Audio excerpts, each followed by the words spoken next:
गुलाब सिंह यादव जी, उपस्थित श्री जय भगवान उपकार जी,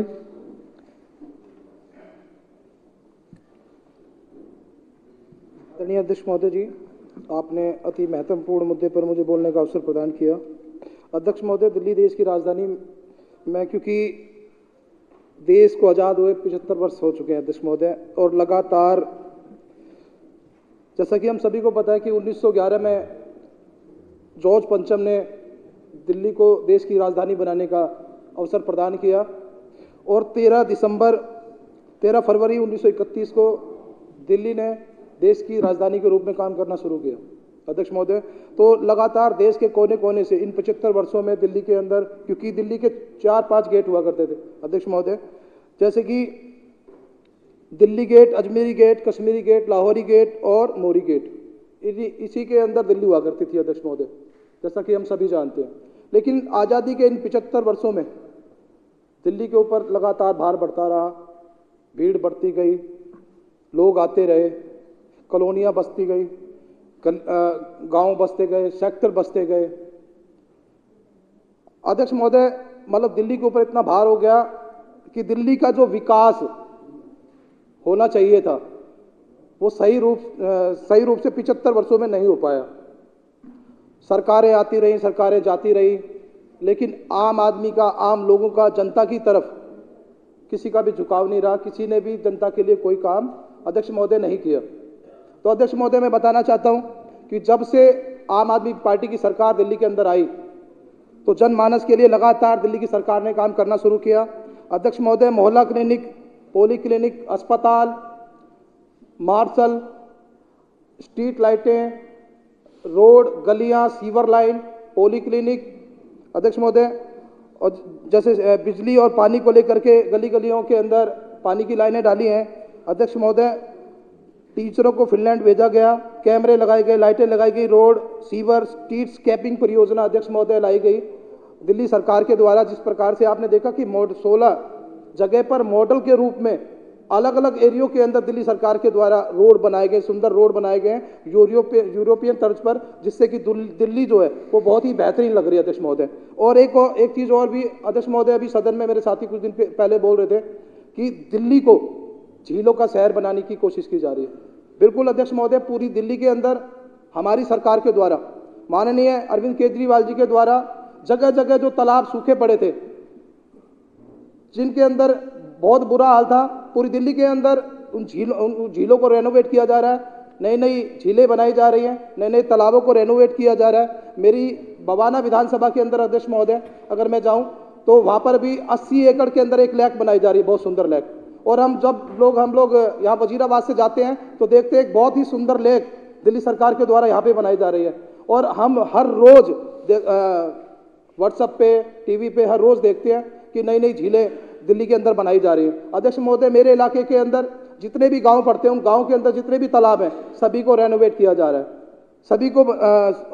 सभी का सौंदर्यीकरण किया जा रहा है। अध्यक्ष महोदय, अनेक प्रकार की जो स्कीम है दिल्ली के अंदर, जैसे पार्कों को सुंदर बनाने के लिए दिल्ली सरकार ने DPGS scheme, park and garden society के द्वारा बनाई गई है कि दिल्ली के अंदर जितने भी पार्क हैं वो सभी सुंदर बने।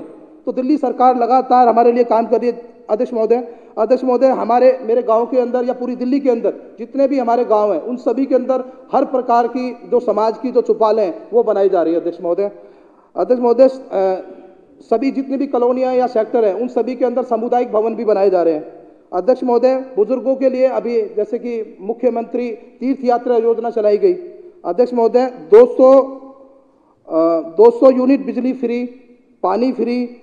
और अध्यक्ष महोदय, सबसे बड़ी बात जो अभी माननीय मुख्यमंत्री जी ने अभी सदन में भी बोला था और हमारे साथियों ने बोला कि जो पिछले 15 वर्षों के अंदर सत्ता में काबिज भारतीय जनता पार्टी जो निगम के अंदर रही, उनसे कूड़े के पहाड़ दिल्ली के अंदर नहीं हटाए गए।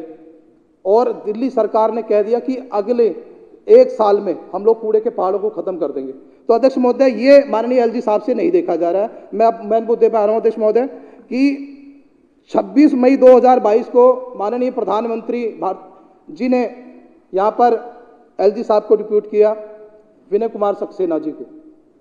अध्यक्ष महोदय, विनय कुमार सक्सेना जी के ऊपर काफ़ी आरोप हैं अध्यक्ष महोदय। देखिए, जो उनके जो कार्य हैं पहले तो उनको अपने कार्यों को करना चाहिए। उनका जो मेन काम है वो लैंड। मैं आपको बता दूं अध्यक्ष महोदय, पूरी दिल्ली के अंदर जितनी भी डीडीए की लैंड है उस पर अवैध कब्जे हो रहे हैं। मैंने बार बार सदन के अंदर ये मुद्दे उठाए हैं, लेकिन किसी भी प्रकार का कोई कार्रवाई नहीं हुई अध्यक्ष महोदय। और दूसरे भी डिपार्टमेंट है, उनकी जमीनों पर भी अवैध कब्जे किए जा रहे हैं, यूवीआर पे कब्जे किए जा रहे हैं अध्यक्ष महोदय। तो उनको माननीय एलजी साहब को सबसे पहले तो अपनी जो लैंड है, जो उनकी जिम्मेदारी है, उसको बचाना, उसकी तरफ देखना चाहिए। दूसरा पुलिस अध्यक्ष महोदय, दिल्ली के अंदर जैसे कि हमारे सभी साथियों ने लगातार मुद्दे उठाए हैं कि यहाँ पर दारू, चरस, अफीम, सट्टा, गांजा और जो कानून व्यवस्था है वो पूरी तरीके से चरमरा गई है दिल्ली के अंदर। तो इसके बारे में माननीय एलजी साहब को सोचना चाहिए कि जो मेरा मेन काम है, जो दिल्ली पुलिस हमारे पास है, क्योंकि दिल्ली सरकार के पास लॉ एंड ऑर्डर नहीं है और दिल्ली पुलिस नहीं है, तो अपनी दिल्ली पुलिस को वो सुधारें कि जिस प्रकार से दिल्ली के, जो मैंने पहले भी बोला था सदन के अंदर अध्यक्ष महोदय, कि जितने भी पुलिस थाने हैं वो उगाई के अड्डे बन गए। तो सबसे पहले तो माननीय एलजी साहब को ये देखना चाहिए कि जो दिल्ली पुलिस है उसमें सुधार करना चाहिए अध्यक्ष महोदय। तीसरा है जो पब्लिक ऑर्डर, पब्लिक के लिए कार्य करना चाहिए अध्यक्ष महोदय, कि जो पब्लिक के जो कार्य हैं उनमें हस्तक्षेप ना करें वो, क्योंकि दिल्ली सरकार लगातार, मैंने अभी आपको काम भी गिनवाया है कि दिल्ली सरकार लगातार इतने काम कर रही है कि मैंने आधे से ज़्यादा काम तो मैं भूल गया हूँ बताना, कि जो आम जनता की ज़रूरत है, जो आम लोगों की ज़रूरत है, वो दिल्ली सरकार आज पूरा कर रही है। पिछले 75 वर्षों में जो दूसरी सरकारों ने पूरा नहीं किया। अध्यक्ष महोदय, बस कंक्लूड ही कर रहा हूँ अध्यक्ष महोदय। एक अध्यक्ष जी, एक मैं बताना चाहता हूँ कि जो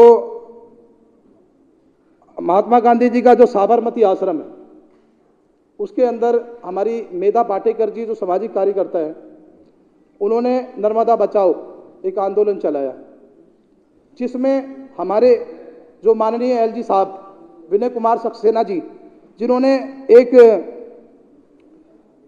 संस्था बना रखी थी, उसके तहत जो मेधा पाटेकर जी हैं उन पर हमला करवाया, उनको पिटवाया। वैसे तो हमारे माननीय प्रधानमंत्री जी बार बार बोलते कि बेटी बचाओ, बेटी बढ़ाओ और बेटी पढ़ाओ, लेकिन मुझे ऐसा लगता है कि अब उनका एक नया नारा है कि बेटी बढ़ाओ, बेटी पढ़ाओ और बेटी को पिटवाओ।